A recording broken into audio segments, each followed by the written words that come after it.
আসসালামু আলাইকুম প্রিয় শিক্ষার্থীবৃন্দ। প্রতি বছর তোমাদের বোর্ড পরীক্ষায় অনেক স্টুডেন্টেরই পরীক্ষায় ফেল চলে আসে শুধুমাত্র ওএমআর শিট পূরণে ভুল করার কারণে।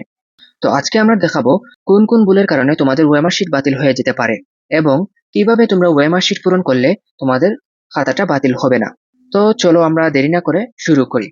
দেখো, তোমাদের এমসিকিউ এর ওএমআর শিটে প্রথমেই তোমরা এখানে 2026 লিখে ফেলবা এবং এখান থেকে এসএসসি তে একটা দাগ দিয়ে দিবা। এরপরে তোমরা রোল নম্বর লিখবা। আমরা এখান থেকে রোল নম্বর লিখে নেই।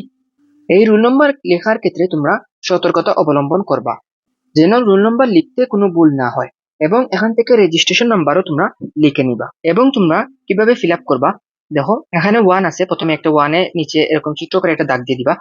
এরপরে 0 আছে, 0 তে একটা দাগ দিয়ে দিবা। 3 আছে, এখানে 3 তে একটা দাগ দিয়ে দিবা। 7 এ একটা দাগ দিয়ে দিবা। 2 তে একটা দাগ দিয়ে দিবা। এখানে 1 আছে, 1 এ একটা দাগ দিয়ে দিবা। এভাবে তোমরা প্রথমে দাগ দিয়ে যাবা। এরপরে আবার তোমরা 1 এর সঙ্গে 1 মিলিয়ে এখানে পুরোটা বৃত্ত ভরাট করবা। এরপরে 0 এর সঙ্গে মিলিয়ে তোমরা এখানে 0 বৃত্ত ভরাট করবা। এভাবে তোমরা সবগুলো বৃত্ত ভরাট করে নিবা। অবশ্যই তোমরা বাহির থেকে ভিতরের দিকে করবা। এভাবে বাহিরে প্রথমে বৃত্ত ভরাট করবা, এরপরে ভিতরের দিকে আসবা। এটা কিন্তু খুব গুরুত্বপূর্ণ। অনেকেই করে কি, এখান থেকে শুরু করে এবং এভাবে করতে করতে করতে করতে বাহিরে অনেক বড় করে বাহিরে চলে আসে। এটা কিন্তু করা যাবে না। এরপরে দেখো 1 এর মধ্যে 1 বৃত্ত ভরাট করে ফেললাম। তো এভাবে তোমরা সুন্দর করে বৃত্ত ভরাটটা করে নিবা। এরপরে তোমাদের রেজিস্ট্রেশন নাম্বার কিভাবে ফিল আপ করবা। রেজিস্ট্রেশন নাম্বার ফিল আপের ক্ষেত্রে এই একই প্রসেস। তোমরা প্রথমে 2 এর জায়গায় 2, 0 এর জায়গায় 0, 1 এর জায়গায় 1, এভাবে তোমরা এভাবে ছোট ছোট দাগ দিয়ে সম্পূর্ণ গোটা ফিল আপ করে যাবা। তো এভাবে তোমরা আগের মতো বৃত্ত ভরাট করে নিবা। অনেকেই কি করে যে বৃত্ত ভরাট করার ক্ষেত্রে এরকম এটুকু বৃত্ত ভরাট করে রেখে দেয়। এটা কিন্তু ভুল প্রসেস। এরকম যদি বৃত্ত ভরাট করো তাহলে স্ক্যানার এটাকে স্ক্যান করতে পারবে না। তো এরকম করতে পারবে না, এটা কিন্তু ভুল পদ্ধতি। অনেকেই কি করে যে বৃত্ত ভরাট না করে শুধু এরকম টিক চিহ্ন দিয়ে যায়, টিক চিহ্ন এরকম টিক চিহ্ন দিয়ে যায়। তো এটাও কিন্তু ভুল প্রসেস। তোমরা অবশ্যই সম্পূর্ণটা ফিল আপ করবা। এরকম সম্পূর্ণটা আমরা ফিল আপ করে দিই। এখন আসি তোমাদের বিষয় কোডের ক্ষেত্রে। তোমাদের বিষয় কোড তোমাদের রেজিস্ট্রেশন কার্ডে লেখা থাকবে, অ্যাডমিট কার্ডেও লেখা থাকবে এবং প্রশ্নের উপরে তো আর লেখা থাকবেই। তো আমি তোমাদেরকে বলবো তোমরা প্রশ্নের দিকে না তাকিয়ে অবশ্যই তোমরা তোমাদের পরীক্ষা অনুযায়ী অ্যাডমিট কার্ড দেখেই তোমরা লিখে নিবা, কারণ অনেক সময় প্রশ্ন পাওয়ার পরে তোমাদের এই বিষয় কোড লেখার কথাটা মনেই থাকে না। তো এখান থেকে তোমরা অবশ্যই লিখে নিবা।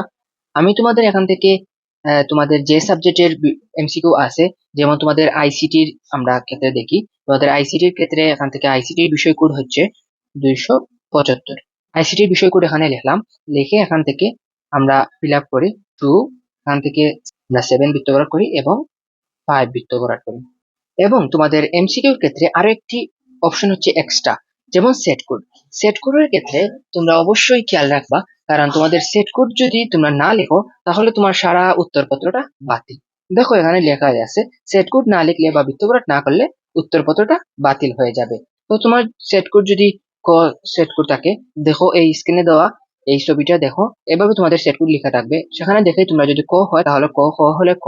এখানে প্রথমে ক লিখবা, লিখে এখানে ক তে বৃত্তভরাট করবা। এরকম বৃত্তভরাট করে দিলেই তোমাদের হয়ে যাবে। এরপরে তোমাদের প্রশ্ন পাওয়ার পরে এই উত্তরগুলো লেখার ক্ষেত্রে তোমরা অনেকেই অনেক ধরনের ভুল করো। যেমন অনেকেই আসো জেল পেন দিয়ে লিখো। জেল পেন দিয়ে লিখলে কি হয় দেখো, যেমন একটা প্রশ্ন আমরা দেখি এখানে, তোমাদের এই প্রশ্নটা এখানে আছে, তোমরা এভাবে বৃত্তভরাট করেছো, এটা জেল পেন দিয়ে লিখলা। জেল পেন দিয়ে লিখতে লিখতে অনেক সময় দেখা যায় এটা এভাবে নষ্ট হয়ে যায়। আবার উল্টো দিকে দেখো, এগুলো কিন্তু এখান থেকে বাহির হয় নাই, কিন্তু এই জেল পেনটা এদিকে দেখো বাহির হয়ে গেছে বা খাতাটা নষ্ট হয়ে যায় এভাবে। এই জেল পেন দিয়ে লিখলে তোমাদের উত্তরপত্র অনেক সময় স্ক্যানার স্ক্যান করতে পারে না বা অনেক সময় খাতাটা নষ্ট হয়ে যায়। তোমরা অবশ্যই বল পেন, এরকম বল পেন দিয়ে তোমরা লিখবা, বৃত্তভরাট করবা। দেখো বল পেন দিয়ে লিখলে তোমাদের এই এটা এটা কিন্তু এভাবে নষ্ট হয়ে যাচ্ছে না। এরপরে আরেকটা বিষয়, তোমাদের অনেক সময় এমসিকিউ লেখার ক্ষেত্রে তোমাদের মনে হচ্ছে যে এই আনসারটা আমাদের ভুল হয়ে গেছে, ঘ নাম্বার দাগানোর কথা কিন্তু তুমি ক নাম্বারটা দাগিয়ে ফেলেছো। তো অনেক সময় তোমরা কি করো, এটাকে এভাবে কাটা দিয়ে গ নাম্বারটা তোমরা এখান থেকে দাগিয়ে দাও। এটা কিন্তু তোমাদের ভুল প্রসেস। কারণ যখনই স্ক্যানার তোমাদের দুটো অপশন দাগানো দেখবে, তখনই এই এই পুরো আনসারটা তোমাদের বাতিল হয়ে যাবে। তো তোমরা এভাবে যদি ভুল করে ফেলো তাহলে তোমরা কিছু করার নাই, তোমরা পরের অপশনে চলে যাবা। এটা নিয়ে আর কোনো চিন্তাই করবা না। যদি এটা নিয়ে তোমরা চিন্তা করতে থাকো তাহলে তোমাদের অনেক সময় পরীক্ষাটা খারাপ হয়ে যেতে পারে।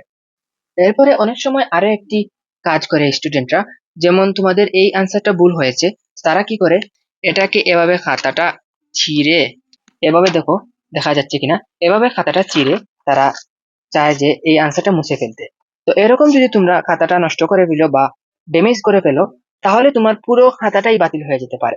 তো এরকম তোমরা খাতাটাকে কলম দিয়ে নষ্ট করবা না। তোমাদের ভুল হয়ে গেলে তোমরা পরের আনসারে চলে যাবা, এটা নিয়ে কোনো চিন্তাই করবা না। এরপরে দেখো আরো একটি ভুলের কথা বলি। তোমাদের এই খাতাগুলো ফিল আপ করার পরে অনেক সময় তোমাদের 25টা এমসিকিউ থাকে, এই 25 পর্যন্ত লেখার পরে এগুলোতে এভাবে কাটা কাটা কাটা কাটা কাটা কাটা দিয়ে যাও। এটা কিন্তু খুব ভুল, কারণ তোমরা প্রশ্নপত্রে কোনো ধরনের কাটাকাটি কোনো কিছু করতে পারবা না। তোমাদের 25 নম্বর যদি করা হয়ে যায় তাহলে এই 26 থেকে 50 পর্যন্ত তোমরা টাচ করার কোনো প্রয়োজনই নাই। আর যদি তোমাদের 30টা এমসিকিউ থাকে তাহলে তোমরা এই 30 পর্যন্ত তোমরা করবা, এগুলোতে কোনো টাচই করবা না। তো আরেকটা ভুল অনেক স্টুডেন্টরাই করে, যেমন কোনো একটা কোয়েকশন তাদের কমন আসেনি এবং তারা পারেনি, তো তারা কি করে এই কোয়েকশনটা এভাবে 4টি অপশনই এভাবে দাগিয়ে ফেলে।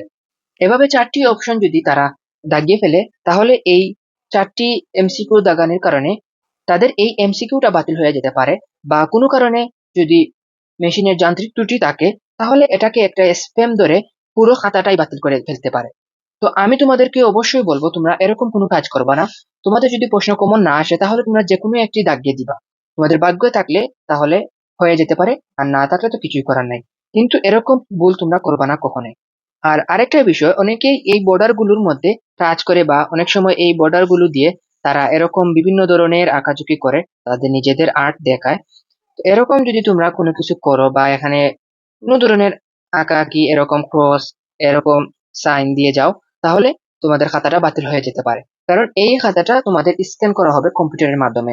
তখন এরকম যদি তোমরা কোনো কিছু করো তাহলে কম্পিউটার এটাকে স্ক্যান করতে পারবে না এবং এই খাতাটাকে বাতিল হিসেবে গণ্য করে দিবে। যেমন আরেকটা ভুল তোমাদের অনেক স্টুডেন্টেরই, যে আমি 10 নম্বর এমসিকিউটা রেখে গিয়েছি পরে করব, এটাকে এভাবে দাগ দিয়ে যায়, এরপরে বাকিগুলো করে আবার 13 নম্বর এমসিকিউটা সে পারছে না, পরে করব এরকম এখানে দাগ দিয়ে যায় এবং পরবর্তীতে এসে এভাবে ফিল আপ করে দেয়। তো এখানেও এরকম কোনো ধরনের কাটা বা সাইন এরকম কোনো কিছু দেওয়া যাবে না। তোমাদের কাজ শুধু এই যে বৃত্তঘরাটার কাজ এখানে, এবং এই রুল নম্বরের এখানে এখানে সেট কোড, বিষয় কোড, এই ঘরগুলো বাদে তোমরা আর কোনো জায়গায় টাচ করবা না। যদি তোমরা এভাবে কাটাকুটি করো তাহলে তোমাদের খাতাটা বাতিল হয়ে যাবে। আর আরেকটা বিষয় সর্বশেষে, তোমরা অনেক সময় খাতাটা ফিল আপ হওয়ার পরে তোমরা খাতাটাকে এভাবে বাজ করে ফেলো, এভাবে অনেকেই বাজ করে। এরকম যদি তোমরা বাজ করো তাহলে খাতাটা এরকম শেপে চলে আসবে। এটা যদি স্ক্যানারের মধ্যে বসে তাহলে এই খাতাটা পুরোপুরি বসতে পারবে না এবং এই খাতাটা বাতিল হয়ে যাবে। দেখো এখানে লেখাই আছে উত্তরপত্রে কোনো অবাঞ্ছিত দাগ দেওয়া বা বাজ করা যাবে না, এটা তোমরা অবশ্যই মাথায় রাখবা। তো এই ছিল তোমাদের আজকের এই ভিডিও। তোমাদেরকে আমি আজকে দেখালাম কিভাবে তোমরা তোমাদের এমসিকিউ সিকিউ এর ওয়েমার শিট পূরণ করবা এবং কি কি ভুল তোমরা করলে তোমাদের ওয়েমার শিটটা বাতিল হয়ে যাবে, সবগুলোই নিয়ে আজকে তোমাদের জন্য আলোচনা করলাম। ভিডিওটি কেমন হয়েছে তোমরা অবশ্যই জানাবা এবং ভিডিওটি ভালো লাগলে অবশ্যই লাইক কমেন্ট শেয়ার করবা। তো সবাই ভালো থাকো, সুস্থ থাকো, দেখা হচ্ছে নতুন কোনো ভিডিওতে। আল্লাহ হাফেজ সবাইকে।